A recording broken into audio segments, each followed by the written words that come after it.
por jam I detyruar ta them që çfarë presin shqiptarët. Më duket jashtëzakonisht shumë e çuditshme. Çfarë presin shqiptarët që nuk e tërheqin zvarr këtë pari?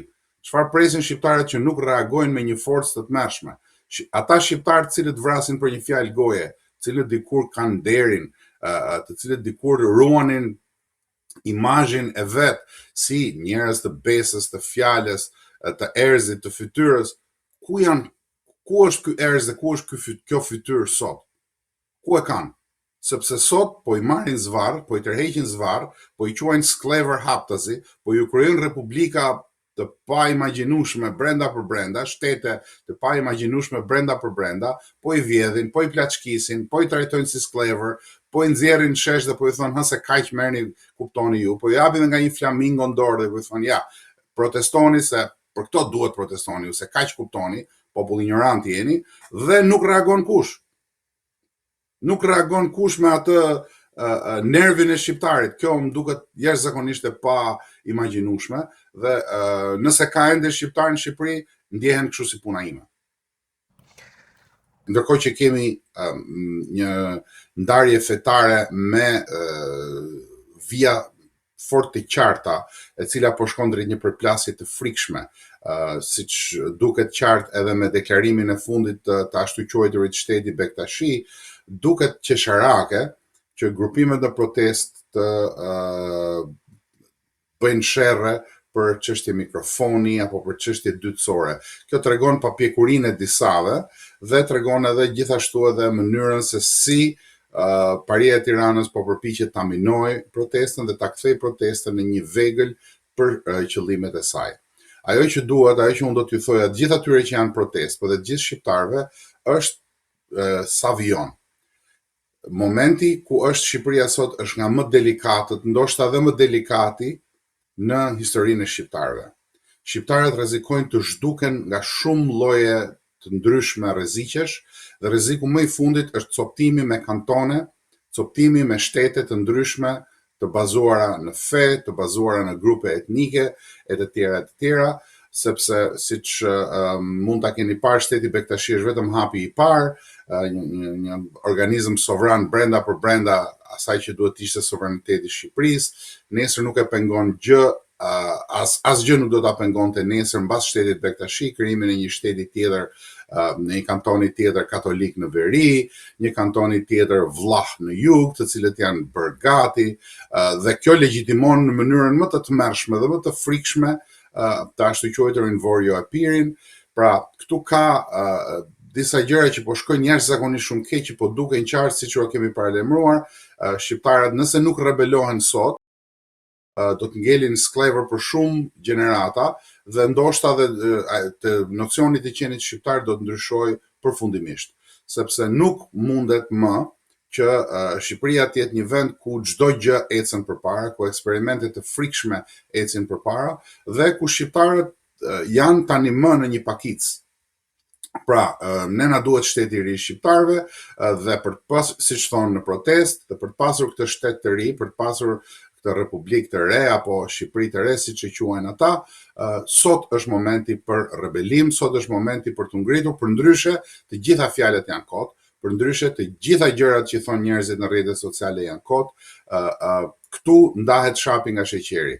Nëse shqiptarët duan të jenë shqiptarë, të ndihen shqiptarë dhe të kenë një shtet tyre, sot është momenti I reagimit.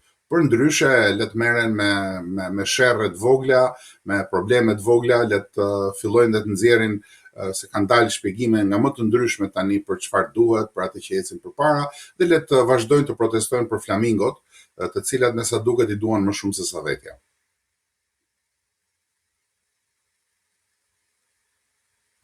Në fakt ju folët pak për po themi mundësinë ose për një ide të ndarjes së Shqipërisë në kantone dhe jo më larg se para 2 ditësh ishte edhe një artikull në një të përditshme franceze ku flite për shtetin Bektashin dhe për përgatitje që po bëhet për realizimin e po themi këtij shteti.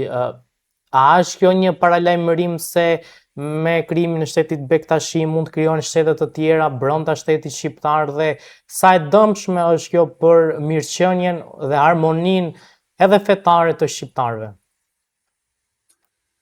Sigurisht që ky është një rrezik jetik për atë që është integriteti i Shqipërisë.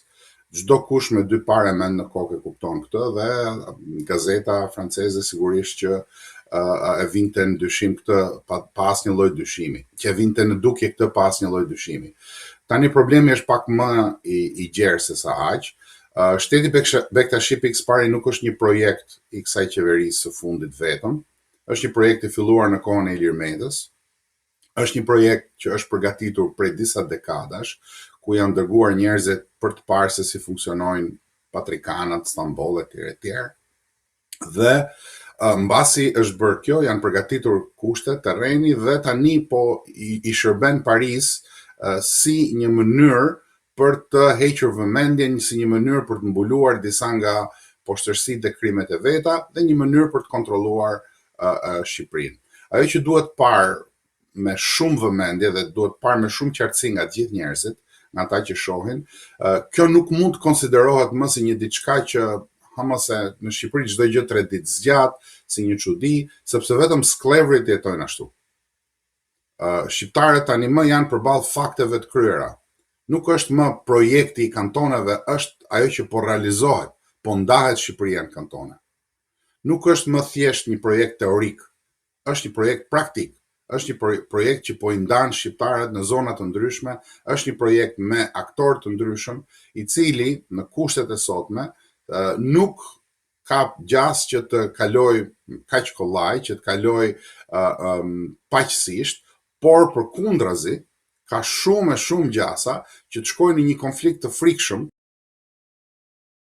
i cili nuk imagjinohet dot nga asnjë shqiptar. Të gjithë njerëzit që mendojnë se kanë një shtëpi, kanë një apartament, kanë një shtëpi në plazh, kanë një punë, e se do ta shtyjnë ashtu siç e kanë shtyrë deri më sot, që do shkojnë me pushime, se se kështu zgjidhen punët, se në Shqipëri jemi kështu funksionon, e kanë gabim.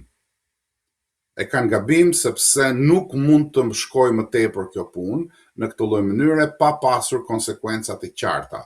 Të mos harrojmë që ka influenca të shumta në Shqipëri, nuk është thjesht shteti Bektashi që ka interesa të caktuara mbrapa, po janë edhe shumë shtete të tjera mbrapa, është Greqia që nuk do kishte asnjë lloj problemi me një shtet Bektashi dhe do të fillonte të thonte që pse të mos ketë dhe një shtet mini shtet grek të minoritetit, pse të mos ketë një mini shtet bullgar, pse të mos ketë një mini shtet serb, sepse ministri joni i jashtëm sapo pranoi një marrëveshje ashtu quajtur reciproke, ku do hapi konsullatën në Shkodër, hapet një dritare në disa poshtërsira dhe në disa maskarallëqe të nivelit të paimagjinueshëm.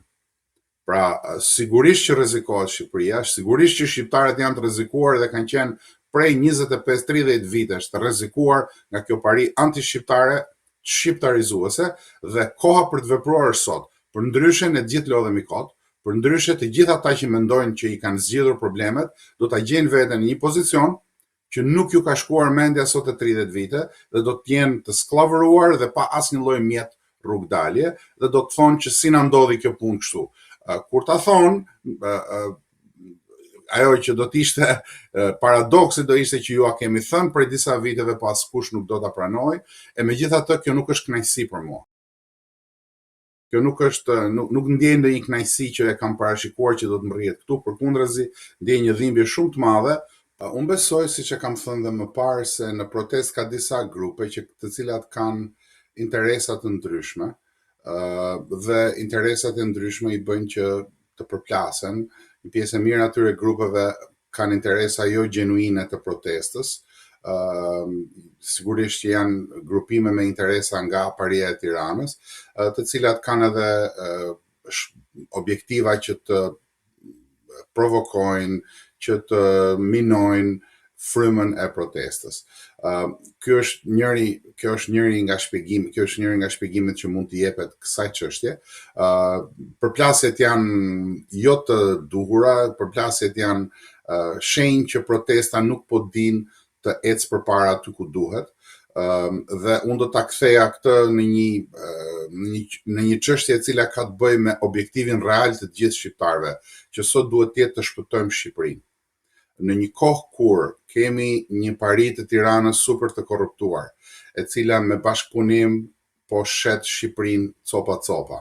Në një kohë kur kemi një ekonomi e cila është në duart të disa oligarkëve, ndërkohë kur kemi një shoqëri e cila është tërësisht e jashtë binarëve të duhur, ndërkohë që kemi më shumë shqiptarë që duan të ikin se sa shqiptarë që lindin brenda Shqipërisë, duket qesharake. Ndërkohë ka pasur një ngjarje mjaft të rëndë ditën e djeshme ku një shtetas qelluar për vdekje nga roja e një plazhi në Ksamil në jug të Shqipërisë. Sigurisht që është kështu siç thatë ju, po do ta shtjelloj pak më thellë këtë punë, po në fillim dua të ndalem tek njëri aspekt, që është aspekti i propagandës.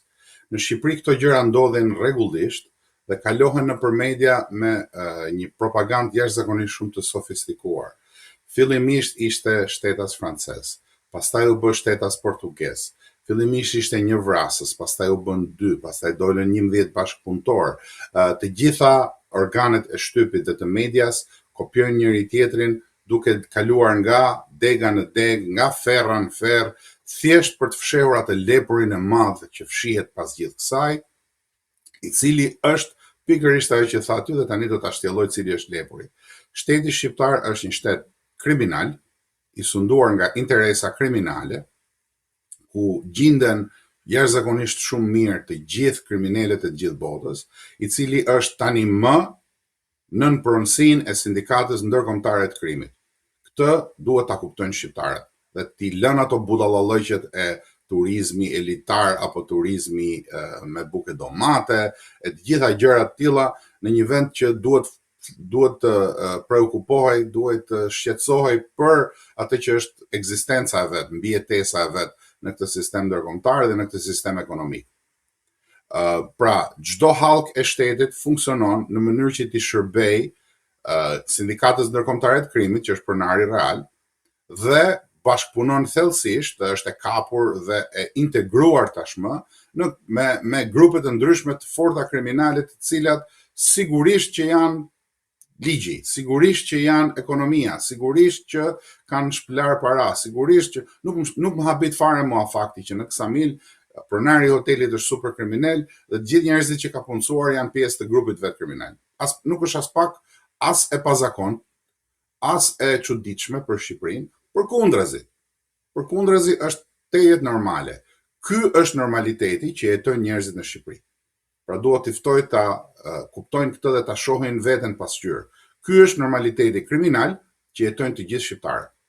Në këtë normalitet kriminal, njerëzit ndjehen se janë me demek evropian, se gjithë bota kështu funksionon, bëjnë 3-4 udhëtime në vit, një pjesë e shqiptarëve, ndërkohë që të tjerët kanë halle të tjera, ju duket vetja shumë mirë, marrin rroga të mira, gjallërojnë ato klubet e ditës dhe natës, restorantet e pafundme që hapen dhe mbyllen nëpër Tiranë e kudo tjetër, dhe ju duket se kjo është ekzistenca normale.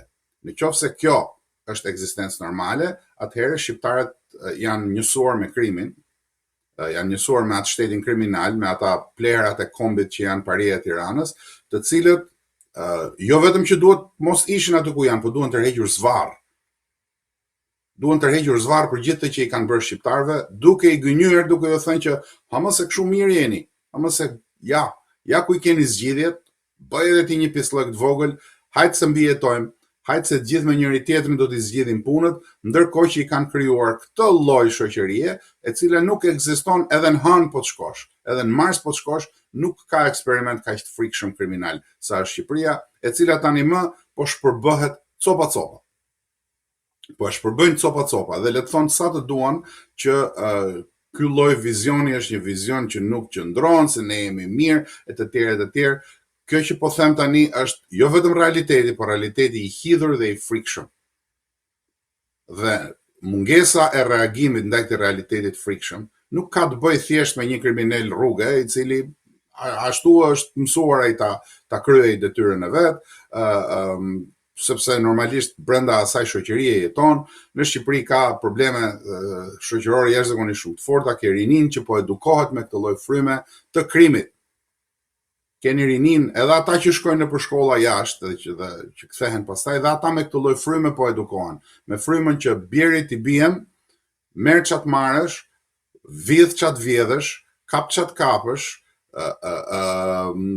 plaçkit çfarë plaçkitësh, sepse ky është realiteti jon, kjo është Shqipëria, dhe ky brezi i ri që po rritet tani, me këtë lloj mendësie, do ta ketë jashtëzakonisht shumë vështirë të dalë për kësaj mendësie, sepse ata njohin vetëm këtë mendësi. Prindrit e tyre, që ndoshta kanë njohur mendësi tjetër, kanë pasur më të thjeshtë. Tani me këtë lloj mendësie ne do të shkojmë nga krimi në krim, dhe do të bëhemi një botë e krimit e frikshme.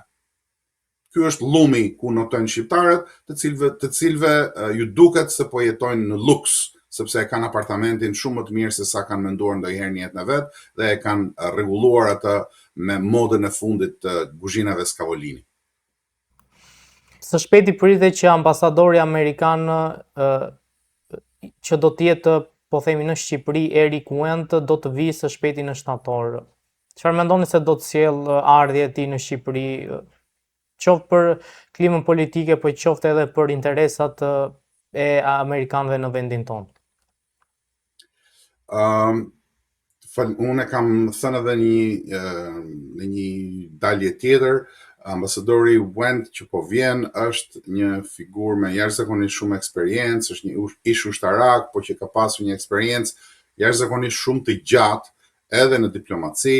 Le të mos harrojmë që ka qenë njëri nga koordinuesit e midis Izraelit dhe palestinezëve.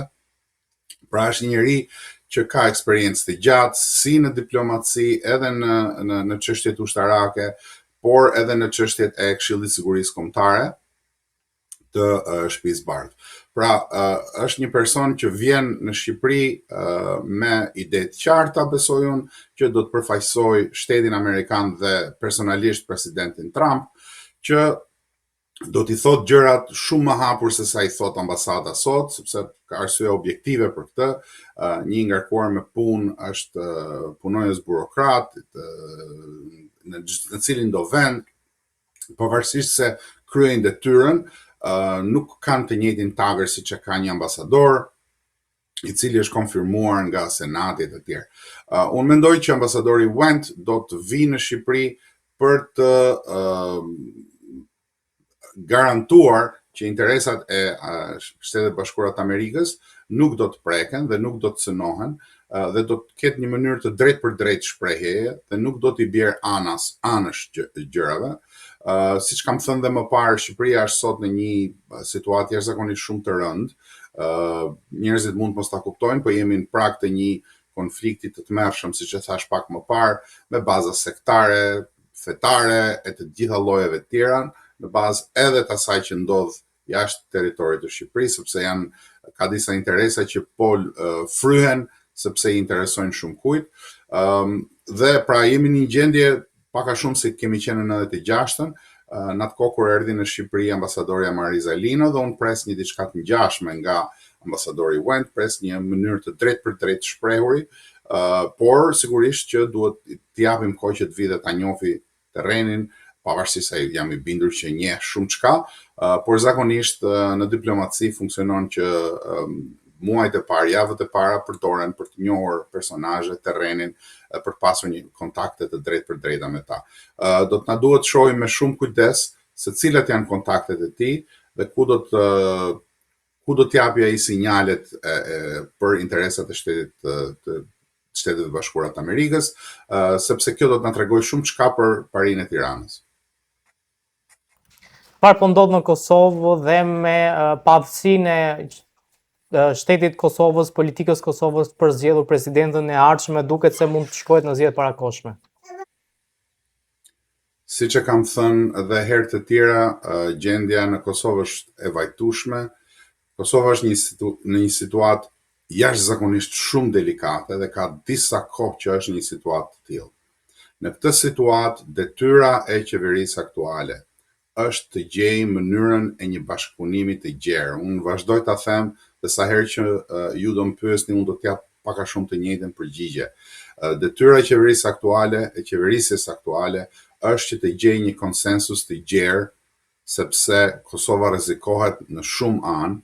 Konsensusi i gjerë duhet jo thjesht për të kryer punët e radhës dhe për të ndarë ato pazaret siç ndahen në politikë normalisht. Konsensusi i gjerë, sidomos me anën e luftës, duhet gjetur në mënyrë që të gjitha energjitë në Kosovë të përqendrohen drejt shpëtimit të Kosovës, drejt statusit të Kosovës, drejt përfaqësimit të Kosovës, dhe sigurisht që duhen gjetur mënyra për të përmirësuar marrëdhënien me Shtetet Bashkuara të Amerikës, të cilat janë sot në një pikë jashtëzakonisht shumë të ulët. Pra, të gjitha këto janë detyrë e qeverisjes aktuale që ka marrë votat nga njerëzit në Kosovë.